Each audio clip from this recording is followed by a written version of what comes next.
And you talked as well in the book about the diverse range of, I don't know, I think you used the word personality as well. The diverse.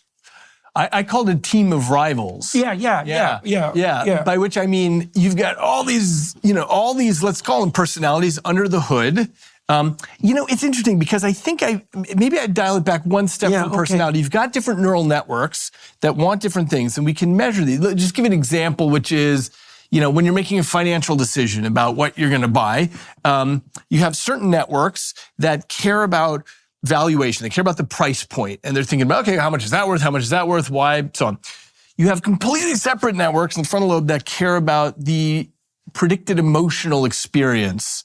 Let's say you're looking at two restaurants that you're trying to choose between. So, you're making a simulation of what you think, oh, that's going to be delicious and good, and that one's not going to be so good. You've got other networks that care about the social context, as in, what do my friends think of this? Is this cool or not so cool? All these things, you've got this and more. They're all battling it out under the hood. Yeah. And they're all trying to steer the ship of state. And when you make a decision, it's because of the vote of the neural parliament. So what's interesting, I do want to get at this because your view of a collection of personalities where one of them is dominant, and my view of a team of rivals is slightly different in this way, which is that, there's this battle going on, and you reach these sort of consensus things, just like in a parliament, where different groups will collaborate and coordinate and say, okay, 2 out of 3 think this, and so we're going to go for that restaurant. Well, that would be calculated. My suspicions are is that enough of those rivals aggregate together, they can inhibit everything else. That's exactly right. So they'll join forces, and then their rivals will sink into silence because they've gripped They likely grip the neuropharmacological circuits that can inhibit the rivals. Yeah, I think that's exactly right. Now, some of that would be calculated unconsciously, right? Almost all of it. But then maybe we could hash this out a little bit. So imagine it's something like this. So you're making a decision. A lot of these you make pretty quickly. And so what I would presume that would mean is that the rival systems that are doing the computations already have a behavioral pathway specified and practiced that's in keeping with their aim. So nothing new has to be instantiated. But imagine that there are situations where a novel situation arises and rivals emerge, but there isn't a clear pathway, even if one system obtains dominance. I suspect that's when you have to become conscious and you have to think. Because one of the mysteries in your book, and it's a mystery, period, is given that we can compute so much unconsciously, and given how narrow the focus of consciousness is, and even how limited its ability to control, let's say, what's it good for at all? Now, we do tend to become conscious, at least in sometimes, of things that are novel. So novelty seems to have something to do with it. So I'm curious about what you think about that. Yeah, great. I mean, the thing is, when you look across the animal kingdom, you find these rivaling networks everywhere. So just as an example, you take a mouse, you put it in a maze, and you put cheese at the end, and you can put a little harness on the mouse and measure how much he's pulling towards the cheese. Yeah. Then what you can do is switch it, where instead of a piece of cheese, you have an electrical shock at the end.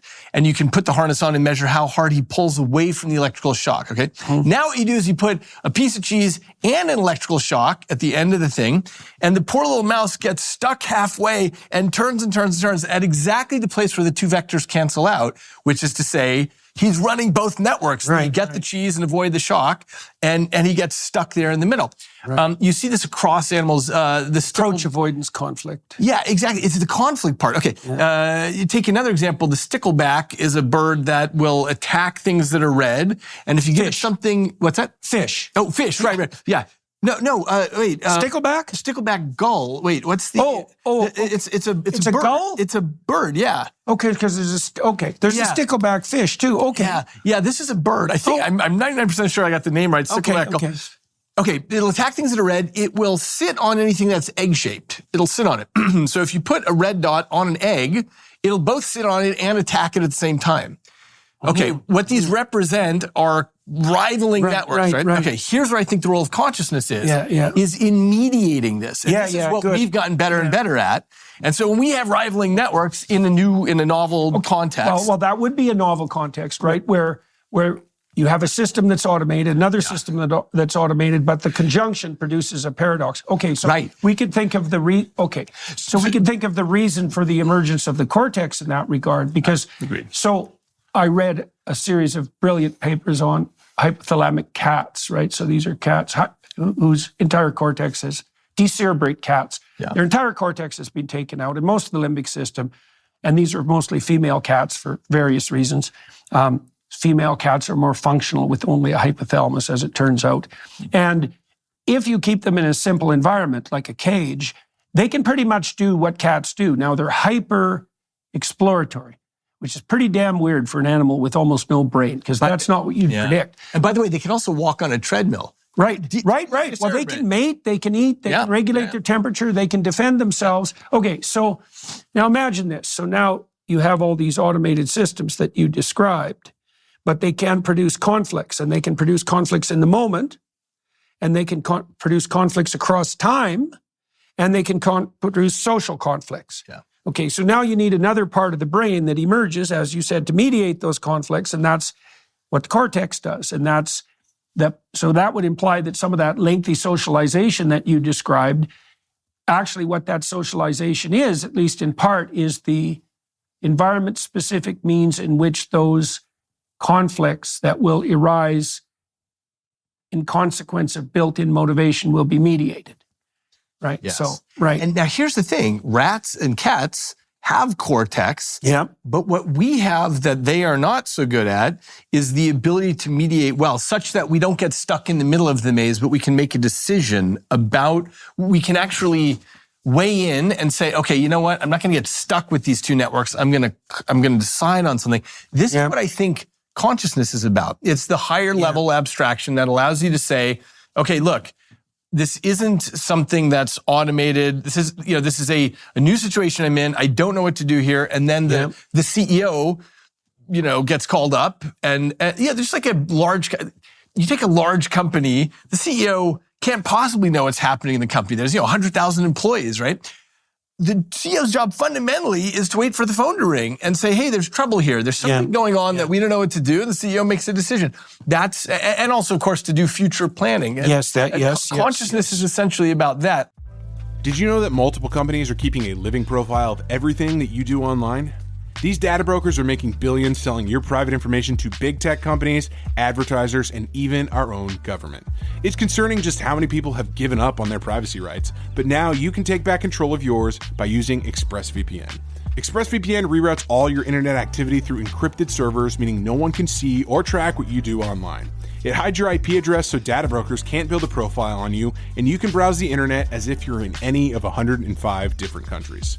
Both our hosts and production teams here at the Daily Wire use ExpressVPN to reroute all their activity through secure, encrypted servers and hide their IP addresses. That means no one can track them or build profiles on their behavior. ExpressVPN is also incredibly user-friendly. One tap to connect and it works across all devices, your phone, tablet, TV, desktop, protecting up to 8 devices at the same time. Your entire family can stay protected without any hassle. And right now you can get an extra 4 months free when you use our special link. Go to expressvpn.com/Jordan and get 4 extra months of ExpressVPN. That's expressvpn.com/Jordan today. Yes. That's also a conflict mediation process, future planning. Yeah. So that the present doesn't interfere with the future. Yeah, that's right. That's right. And so I think what I suggested in Incognito is that maybe we can look at the way that animals resolve conflict or don't, like the poor rat that gets stuck in the middle. And we can use that as at least a rough metric for the degree of consciousness that an animal has. Because the assertion there is that, consciousness allows you to mediate these things and figure out a path forward there. Would you, so a couple of things. So you could imagine a mechanism that would allow that to so here's 2 potential mechanisms. So like system A has a goal and system B has a goal, and now they're locked together. Okay, so now you need a superordinate goal that's higher than both of those that can be used as a reference point to rectify the conflict, right? And you can imagine chains of those superordinate goals, right? So we get stuck in a conflict here, we're going to do this. we get stuck in a conflict here, we're going to do this and so forth, like ad infinitum.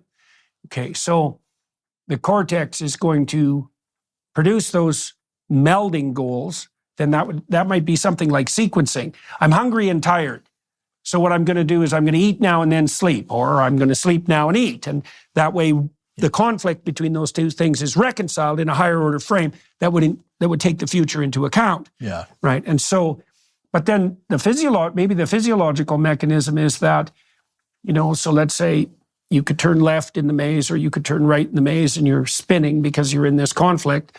The mechanism for resolution could be that the inhibitory capacity of the free cortex, so it's not bound by any given motivational state, is shifted in favor of one of the systems, right? So because focus of attention seems like that. If I'm angry, for example, and I really focus my attention, well, I could inhibit the rage or replace it with something, but I could also amplify it. Like there does seem to be voluntary attention seems to be something like the capacity to amplify it. You'd think that would be something like the turning of spare multi-purpose neural tissue to one side of a particular operation.